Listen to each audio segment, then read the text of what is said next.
तर बघा मंडळी, आता आपल्या सोयाबीनची स्थिती बघा कशी आहे। सोयाबीन सांगवायला आलेला आहे, तसं तर वेळ आहे सांगवायला, 15 दिवस वेळ आहे, तरी पण रोग आलेला आहे सोयाबीनवर। आणि रोग आला त्याच्यामुळे बघा आमच्या शेतकऱ्याचं किती नुकसान झालं आहे बघा। बघा आता हे सोयाबीन वेका सांगा तुम्ही। आता हे बघा, हे सोयाबीन वेका आणि हे बघा दाणे बघा सोयाबीनला, आणि रोग आला आहे या सोयाबीनवर, त्याच्यामुळे खूप नुकसान झालं आहे शेतकऱ्याचं। आणि हा पूर्ण प्लॉट बघा पिवळा पिवळा असा आला आहे, सावा आहे ते वेगळीच गोष्ट, पण पूर्ण पिवळे पिवळे झाला आहे। पूर्ण सोयाबीन हे पापडी गेला आहे। तर बघा आता अशा या कंडिशनमध्ये शेतकऱ्यांनी करायचं तर काय करायचं बघा। मेहनत जेव्हापासून पेरणी करतो आपण तेव्हापासून सारखी मेहनत घेतली या पिकासाठी, आणि एवढी मेहनत घेऊन सुद्धा आज हे असं हातात येत आहे बघा। खूप अशी म्हणजे कुठे ना कुठे खूप असं मन दुखत आहे। आणि दुसरीकडे आपल्या शेतकऱ्याचं कर्जसुद्धा बिलकुल माफ झालेलं नाही आहे। शेतकरी एवढा दुःखी आहे। आता तुम्ही बघितलं असेल, आपले भाऊसाहेब तिथं होते आता, हे जे धरून होते आमचा शेतकरी, तर त्याला तुम्ही बघितलं असेल, त्यांचा चेहरा बघितला असेल, त्यांची नाराजी बघितली असेल कशी होती। तर का बरं सांगू का त्याला कारण फक्त हे आहे, कारण कुठे ना कुठे त्यांना आशा होती की मागच्या वर्षी नाही झालं, गेल्या वर्षी नाही झालं, या वर्षी तरी होईल म्हणून, पण त्यांची आशा ही पूर्ण मातीत मिळाली आहे। हे बघा, हे सोयाबीन बघा तुम्ही खालपासून वरपर्यंत बघा, आणि दाणे बघा बघा बघा, हे का सोयाबीन वेगळा सांगा बरं। पूर्ण एवढं नुकसान झालेलं आहे, आणि तिकडे मात्र सरकार फक्त तमाशा बघत आहे। आता हेच म्हणणार मी, तमाशा बघत आहे हेच म्हणणार, कारण कसं आहे माहिती आहे का, शेतकऱ्याचं माझ्या एवढं नुकसान होऊन सुद्धा सरकारचे डोळे अजूनही उघडलेले नाही आहे बघा। किती आज माती खायची वेळ आली, जवळजवळ 3 महिन्यापासून मेहनत करून हे सोयाबीन पिकवलं, आणि या सोयाबीनवर असा रोग आला, आणि हे सोयाबीन आता मातीत गेलं।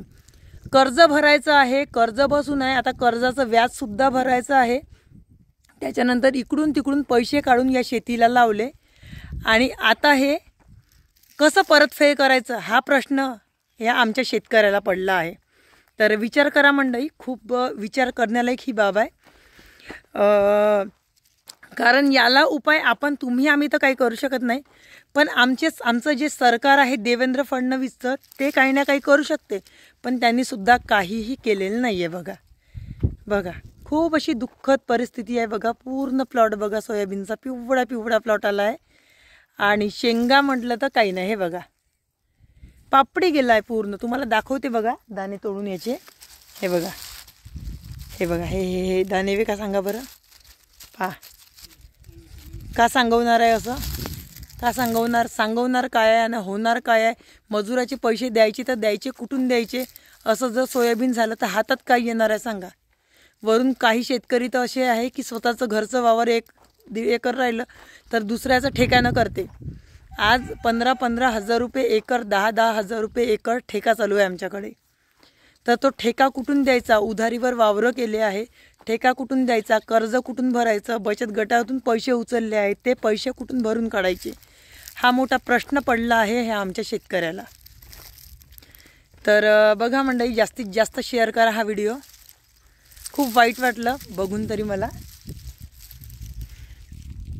दिलं बघा, हे बघा बघा, तो आमचा शेतकरी पाठवत आहे, मी जे व्हिडिओ काढत आहे त्याच्यामुळे याच्या हाताने पाठवत आहे। पहा म्हणते आमचा माल, ते तर आता बोलू शकत नाही व्हिडिओमध्ये, त्यांची तब्येतही चांगली नाही आहे त्याच्यामुळे ते बोलू शकत नाही, पण मी नक्की बोलणार, कारण या आमचा शेतकऱ्याचा मुद्दा आहे त्याच्यामुळे मी बोलणारच या गोष्टीवर। तर बघा अशा प्रकारे खूप मोठं असं नुकसान झालेलं आहे।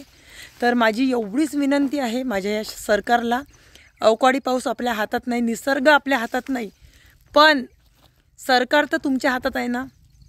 तुम्ही स्वतः जर तुम्ही तर कर्ज माफ करू शकता ना। घोषणा करून, इतकी मोठी घोषणा करून दिली आणि कर्ज माफ केलं नाही। आता अशा सोयाबीनवर आम्ही कर्ज कसं भरायचं सांगा बरं।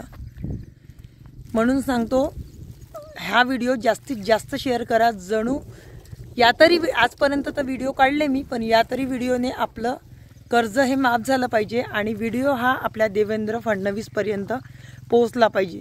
म्हणून जास्तीत जास्त शेअर करा मंडळी. तुम्हाला हात जोडून नम्र विनंती आहे माझी, कारण आमच्या शेतकऱ्याचे हाल हे बघवेनासे झाले आहे. खूप दुःखद अशी परिस्थिती आहे आमच्या शेतकऱ्याची.